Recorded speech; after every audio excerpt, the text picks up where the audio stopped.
fortune you can go and obtain. Anything you want, anything you need. Your mind's got the key ingredient, it's belief. They deceive with the negativity, but I just slide right by that energy. Even when you feel low, you can still go. Even when you feel slow, you can still go. Even when there's no hope, you can still go. I never answer to no, man, I still go.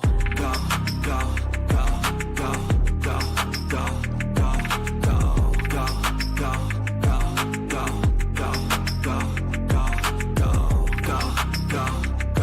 go, go, go. Mikee P in for Ryan Anderson, who is on vacation here on the Gallop Out with Jackson Muniz, usual co-host of the Gallop Out. Jackson, I suggested that we do this show without Ryan this week because Tampa has a pretty big carryover we want to look at. And, he needs some time off once in a while. So, hey, here I am. He's had plenty of time off. He's been gone for like a week now. Ryan, you need to come back as soon as possible, man. So hurry up.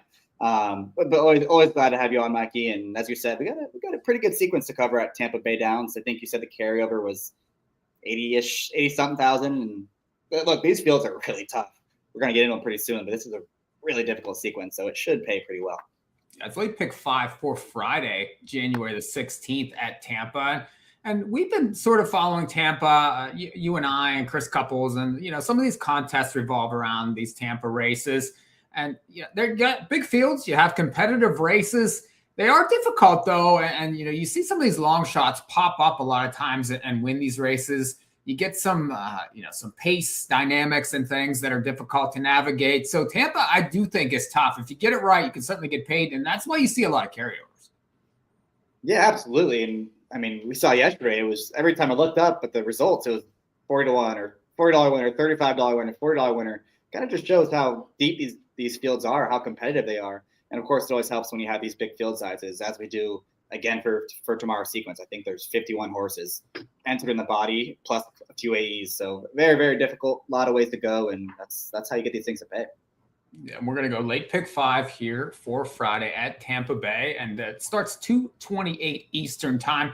I'm going to have the tickets going on the bottom of the screen. Here's Jackson's. We'll let his go for a little while on here. Jackson, race number 5 starts on the grass. 16 claimers. It's 3 life here. They're going a mile, and a lot of these horses raced against each other recently. I certainly thought that this race may be set up for a stranger. I'm curious to get your thoughts. Yeah, I think there's about 7 horses coming out of the same race, out of the common race. And I had to watch them one a few times because they were just so strung out in that field, and didn't really see a whole lot of horses, a whole lot of excuses. I did include the 7 Zoodaddy, who would be my top pick. He's the only horse that had some kind of excuse in there. He was traveling next to the eventual winner. It looked like he had just as much horse and then kind of got stopped in the stretch. I will say he was 35-1 that day and also got a dream trip with a ton of pace, saved every inch of ground. So I don't want to lean on him too heavy. I don't necessarily trust him, but I do want to use him coming out of the race. If I'm going to use someone from that common race, he's 92 in the morning line. I'll use him. I'll use a 3 Standpoint. Just has gotten really good since coming to Tampa Bay Downs. 2 really good performances back-to-back, stepping up the class ladder. Really nice win last time. He also won from dead last into a pace that wasn't exactly flying. So he's the favorite. I feel like he's a must-use in here. I also use the 10, though, Juan Colorado. I feel like he has a chance to potentially be the best of speed in here. And we've been talking about Tampa Bay Downs, for the last couple weeks off air. Some of these turf races they just go really slow up front. Even when those races seem like they have a lot of speed in them, it seems like one horse makes the lead and then they all kind of just back off. So I'm hoping this is the horse that does that. Last time just seemed like a comeback race. Against play better, pressed a fast pace and folded. But he definitely has numbers that fit against this group. So want to give him a little look at a big price point of ones. Going to try to get by with just those 3 in this spot.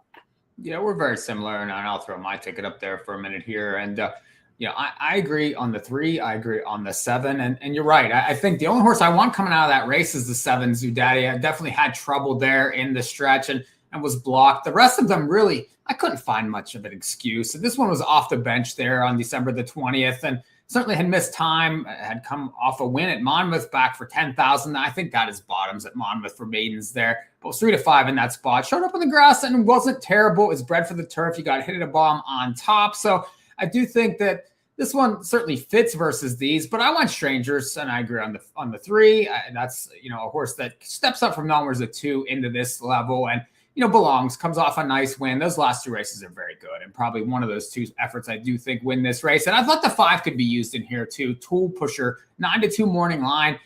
Was racing at Tampa, was racing at Laurel. Tried Gulfstream last time on the synthetic, but has been facing much better. You had 17.5 claimers and finished 5th. Got a check at Gulfstream going 5.5. The prior Tampa line back in December was just, it was 90-1 in there against 1X. Well, I could forgive that start. I just think that the horse is in too tough, but that 67 number there fits very well versus this level. So I'm looking for Strangers. I wanted the 3, I wanted the 5, and then anything. The only horse out of the race, obviously, is the 7, Zoo Daddy, coming out of that December 20th race. So I thought it was one of those 3. I didn't really look at the 10 much, but you're right. Could be a little speedy. Barn finally got off the duck there, has 2 wins now at the meet. We'll see. This one stopped pretty bad last time, though, and that's usually a no bueno for me going back. When a horse stops that bad, I typically tend to ignore. But if Tampa can get away here and get away on the front, can certainly probably take them a long way. So that's going to kick off the pick 5. Jackson is a 3-7-10. I'm a 3-5-7 there to kick off pick 5 Friday at Tampa. Anything else on that race, Jackson? You ready to move on? We good. Go to race number 6, and we have straight 3s here. It's maiden 16,000s. They're going 5.5. Another tough field here. You have some first timers here, Jackson. Not exactly some killer pedigrees here. I mean, it's maiden 16,000 straight 3-year-olds. I see that you're just too deep on this ticket. So talk about the ones you like. Yeah, another difficult race in here. I am too deep. I would use a 6 on top. Critical Magic as my top pick in here. Slight class drop for this filly. I feel like she's kind of just been in tough situations her last couple of races. She's been chasing fast paces, been up on the lead, especially in those recent races. I think she got the best of the other speeds in there and just got run down late by horses that got better trips than her. So this class drop makes sense. She gets Lasix for the first time, gets in light for the first time. And I just think she's faster early on than these other horses in here. And, a lot of times with these lightly raced or with these low level maiden claimers going the 5.5, especially, you just want to be in front. You want to be in front, turning for home, and you can be very, very dangerous in those type of races. So going to use her on top, but I'm also going to use the 3 Fashion Mall for Kathleen O'Connell. And we had Jason Bielma a couple weeks ago for a different carryover. And one of the things we talked about a lot was how this barn was so cold leading up to that day.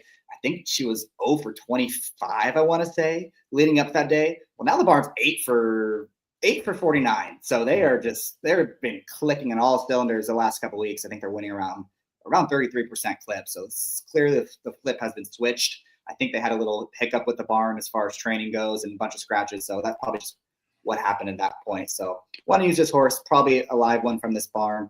The little interesting 8-1. And I'm probably going to try to get by this race with just those 2.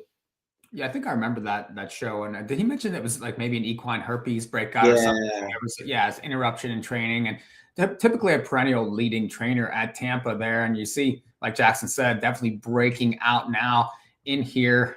So those horses have been live. Problem with this one is, the first timing record is just okay, about 10%. Uncle Chuck only has 50 starters so far, 3 first-time winners. So something to be said. But in this race, I don't know if any of that stuff is even on the table. I was going to try to single the 12 in here, Marla's Dream. 4-1 morning line here. And just, I liked the race last time. Had a couple turf races in New Jersey to start the career. Got a check first time out and then tried the Meadowlands and really that was no bueno there, but took money in both of those starts. Then got Lasix last time here on January 2nd. Got the dirt. Raced much better. If you watch that race, this horse was moving forward late. Now the winner had flown in there, but this horse was digging in late and, I had a decent gap between second and third, and then a big gap between third and fourth. I like to see that sometimes. I like to see that, okay, this horse was sort of the best of the rest in there. Now you look, and you get a lot of cheap speed in this race. You have horses like the 10 in here that have shown speed, the 7, the 6, all have shown speed and have gone backward. Well, this horse was going forward late last time in the stretch. And, I don't hate the post here. He should be able to navigate this field. It's only 5.5, so we'll see. Going to have to start that run earlier. But I just think that this one might be sitting on a win here, especially getting back to the dirt, second time Lasix. It's one of those horses that are probably supposed to move forward here. probably not going to get a better chance here to break the maiden here going for 16,000. I was just trying to key the 12. If the 13 draws in Crimson Red, that would be another one I might use in here. A couple starts at Colonial Presque Isle, raced okay to start the career. Took money last time at Presque Isle and ended up 5th there, but now adds Lasix. You get a surface switch. I just thought that there were maybe some things to like. And maybe you could check doubles too. That's another thing I know you like to do, Jackson, is check doubles, especially early in this pick 5. We can see who's taking action into a race like this where you have all these first timers and a lot of unknown quantities. I'm sure you're going to be watching that double pool. Yeah, definitely, especially for those, like you said, the first time starters. That's kind of the only info we're going to get going into that race if you're playing the pick 5. So definitely just take a little peek and see if there's anything unusual going on. Now, I just want your take on a couple of these others in here that we really didn't mention. What was your take on the one, Cajun Hottie? This one has some pretty fancy works coming in.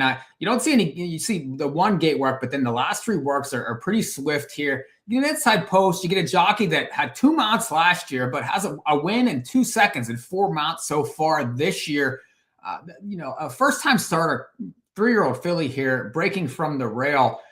Any thoughts on using this horse? If you saw that this horse was taking money in doubles and things, would you add to tickets? What's your thoughts on that one?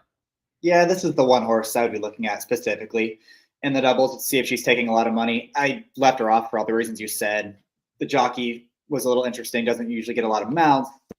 Rail going 5.5 in a full field is very, very difficult for any horse, much less the first-time starter. So I thought there were reasons to try to beat at a short price. But again, if you look at the doubles with 2 minutes to post in the 5th race, and this horse is a clear favorite in every single one of them, I think it's probably telling you this horse is pretty live. So be checking the toe on this horse for sure.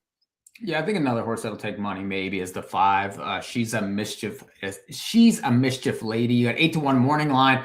This horse adds Lasix though. You get a little bit of a drop here. You get a rider switch to Camacho from the apprentice jockey. Was fractious last time in the gate. I mean, they obviously had some excuses. So maybe another one I could see as a B type, especially again if taking action.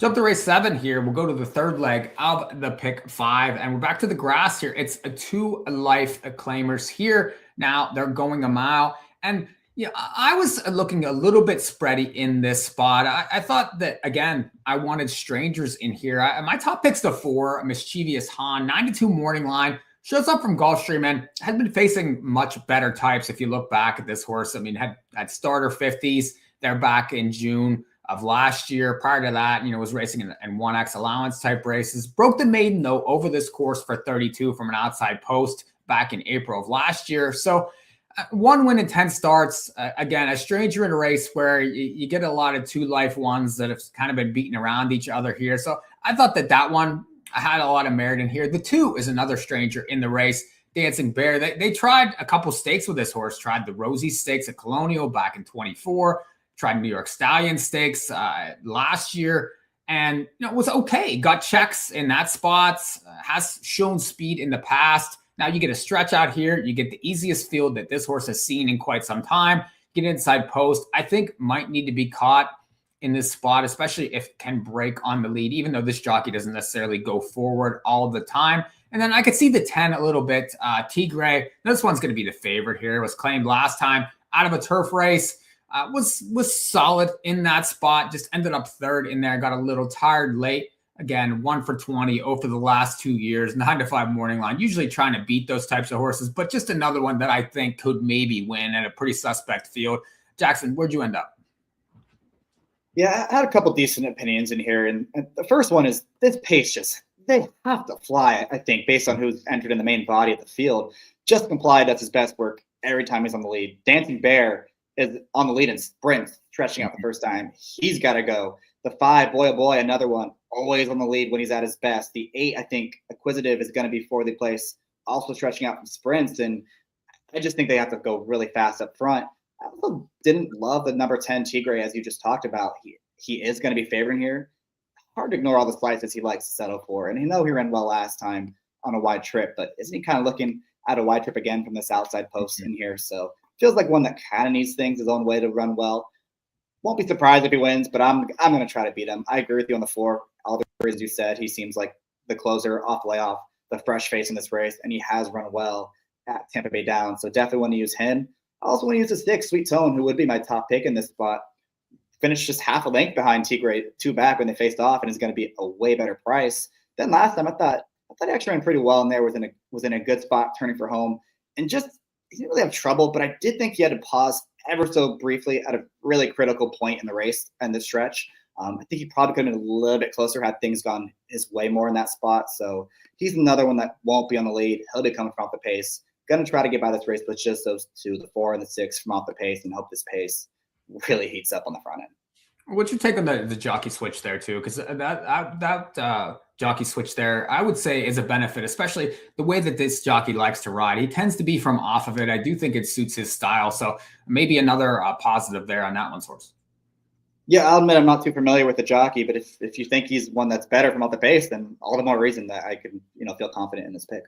Yeah, these 2 life races sometimes can blow up. I mean, this is a crazy race, but you mentioned that they're going to go quick early. We'll see what happens late there. Leg 3 of that carryover pick 5 here at Tampa for Friday.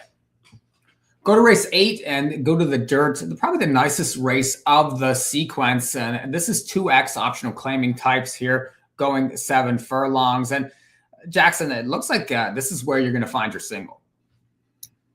Yeah, this is another really difficult race. And I just felt like this was my most, my strongest opinion here. And I wanted to just go with it. Take a shot on this filly, because I just went through the field and I don't know, I wasn't really in love with anyone else in here. I didn't really make a strong case for them.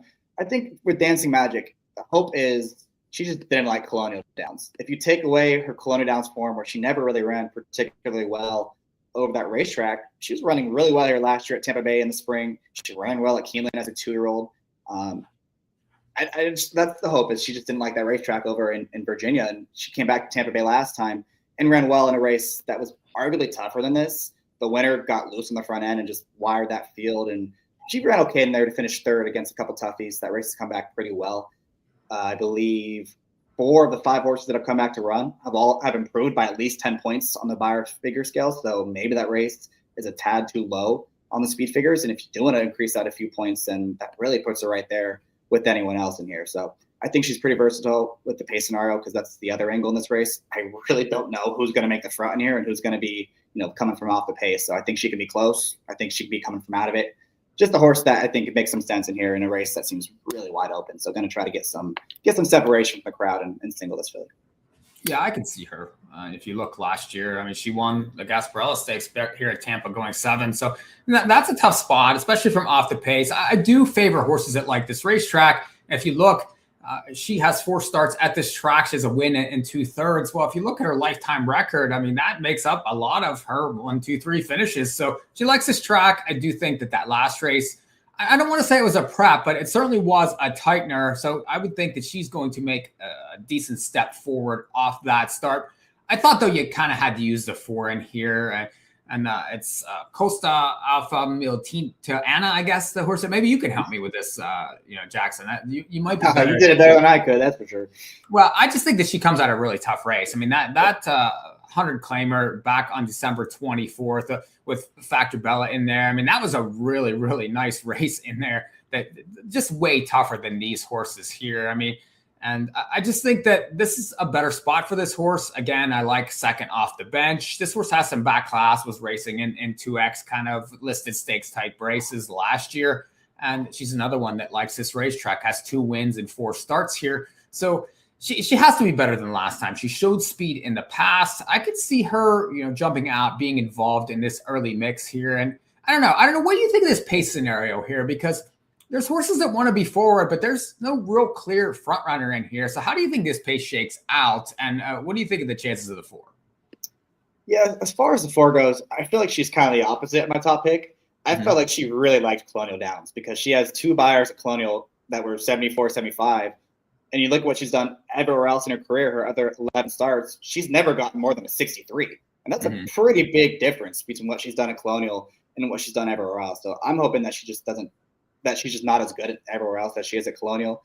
I do agree with you, though. I think she probably makes the front in here. I mean, it's tough to say who's going to make the lead. I guess it could be her. It could be the 2, maybe someone unexpected. They all have very similar styles in this race. So it does feel like someone's going to catch a flyer and be really, really aggressive early on, and that would be the horse that would be very dangerous. Yeah, it's a good race here, but again, it's a difficult race, and it's one that if you don't like Jackson is singling the 6 and going with that. I mean, you could certainly spread out here, use several in here. I would be 4-6, but I do think that others have merit. I mean, the 8 raced pretty well last time at Laurel, got a nice win in a 3 life. Interesting to show up in this spot here. Any take on that one? Would that be a horse that you could use as a B type? I know you're singling the 6 here, but again, there's others that have chances. Yeah, if I was using Bs, the 8 would be one of them. For all the reasons you said, has ran well last time, seems to be going the right direction, figures that fit, and has a good outside post with kind of has some tactical speed too. So I would use her as a B. And then maybe even the 1, Castagna on the rail, comes out of a pretty good race against Eunomia, who's just a really good horse. Had no chance with the way the pace shaped up that day. And she does cut back to 7 furlongs where she's ran well in the past before. So those are probably the 2 I would use as Bs. But as far as pick 5 goes, probably just going to be all in on the 6 horse. Yeah, Jackson all in on the 6. I would be 4-6 there. And hopefully we'll be alive into the last leg of the pick 5 for Friday at Tampa Bay. Back to the grass, and it's maiden 16,000. And I hate to hijack the show, Jackson, but I'm going to use the PTF line and say, how are we going to get paid? I'm gonna use 3 in here. I will use the favorite Moonscape. Just seems like the most logical closer in this race. She's run, plenty of races that put her right there against what everyone else was doing. And, she was doing that at prices for the most part. She was never really a major contender in those races. Today, she is going to be favored. Things are expected of her today. I think she'll probably get paced in front of her. I would just way prefer her to the 4, who I thought was really bad last time. It says, 4 to 5 wide the turns, but she was done a long, long way out. She never picked up her feet in that race. And this isn't, it's some class relief, but it's not much. So I'd be trying to beat her in this spot. And then the other 2 I'm going to use are the 1 and the 6, who I hope for both of them that they're going to be forwardly placed. I'll start with the 1, who's coming out of sprints.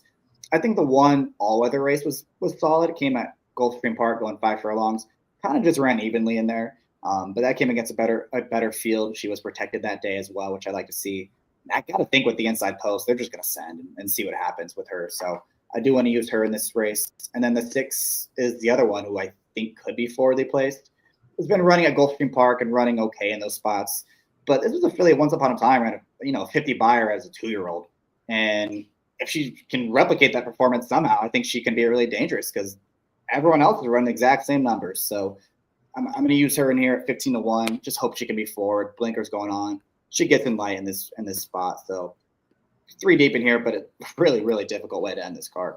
Yeah, but I think that the 6 I probably would add as a B type there. There's things to like. You mentioned that solid number as a 2-year-old there.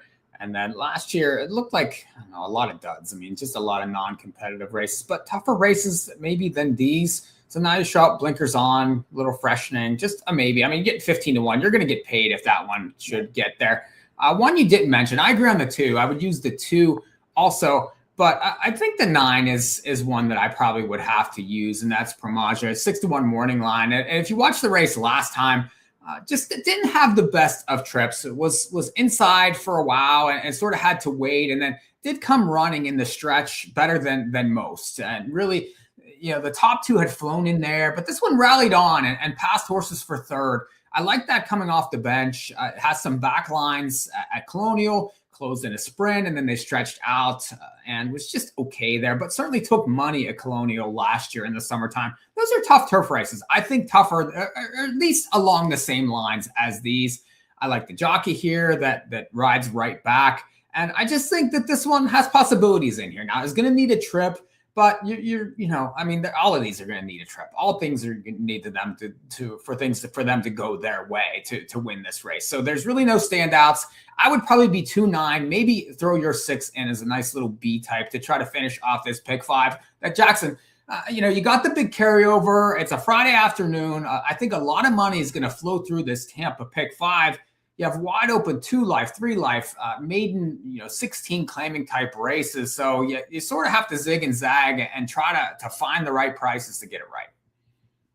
Yeah, I agree. And you and I were talking off air beforehand, and I kind of mentioned when I have a sequence like this that I think is really difficult, I want to either play it pretty light, like just all A's and maybe 1 or 2 B's, or I want to put a lot of money into it and really spread around. I don't think you want to be in that middle ground where you're playing these, $50, $60, $80, $100 tickets. I think those are hard to hit. I think you need more coverage than that. So you either want to put a lot of money into it, get a lot of coverage in this thing, and hope you get some prices home, or just play it really lightly, get some action. If you're really right, then sure, you connect the dots and try to hit a nice score.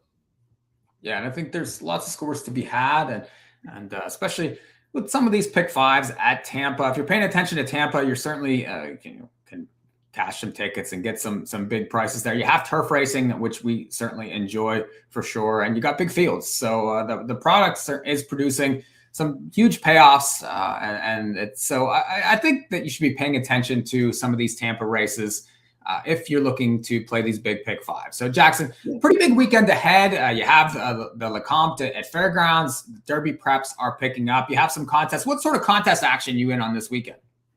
I am playing the Lecomte one on Saturday over at Twin Spire, so excited for that. I think there's 13 races on Saturday, maybe 12. There's a lot. So it's going to be a long day. I think I might also play the Santa Anita one. I know I'll be on track for that one.